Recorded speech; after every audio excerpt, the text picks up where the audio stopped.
మీ దగ్గరికి couples first వచ్చినప్పుడు వాళ్ళని ఎట్లా అనలైజ్ చేస్తారు? ఏమైనా క్వెషనియర్ అడుగుతుంటారా? ఎందుకంటే ఆల్రెడీ ఎన్నో ప్రొసీజర్స్ చేసుకొని ఎంతో ట్రీట్మెంట్ దీనికి దానికి అని ఇక్కడ అక్కడ తిరిగి అలసిపోయి ఉంటారు. మెంటల్‌గా కూడా చాలా సపోర్ట్ లేకుండా ఇంట్లో ఫ్యామిలీ నుంచి కూడా ఎక్కువ ప్రెషర్ ఉంటుంది. ఎప్పుడు ఇంకెప్పుడు అని. సో ఎట్లా డీల్ చేస్తారు వాళ్ళని? అంటే ఇప్పుడు మా దగ్గరకు వచ్చే పేషెంట్ని, అది కూడా ఇన్ఫర్టిలిటీ పేషెంట్స్కి హోలిస్టిక్ అప్రోచే ఇస్తాం. Not just medical. జస్ట్ వచ్చామా, నేను చూసానా, మెడిసిన్ రాసానా, అలాగ అయిపోదు వాళ్ళకి రిజల్ట్.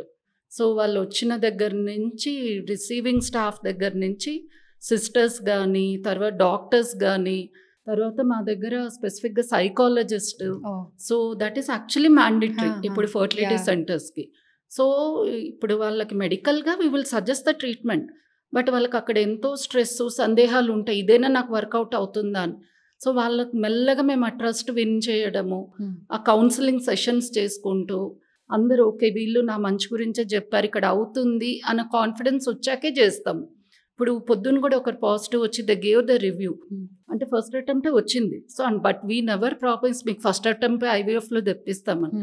బట్ వాళ్ళు అనడం కూడా రిజల్ట్ కన్నా ఇక్కడ మమ్మల్ని రిసీవింగ్ చేసుకోవడము, అందరు మాతో ఫ్రెండ్లీగా ఉండడము, ఒక ఫ్యామిలీ లాగా అనిపించింది. సో అంటే మేము ఫస్ట్ దాని గురించే వర్క్ చేస్తాం. రిజల్ట్ వచ్చేస్తుంది ఆటోమేటిక్గా. బట్ వాళ్ళ ఎక్స్పీరియన్స్, వాళ్ళు వచ్చినప్పుడు స్ట్రెస్ లేకుండా నిజంగా నేను ఇంకొక ఫ్యామిలీ లాగా, అంటే ఒక ఇంటి నుంచి ఇంకో ఇంటికి వచ్చినట్లు అనిపించాలి.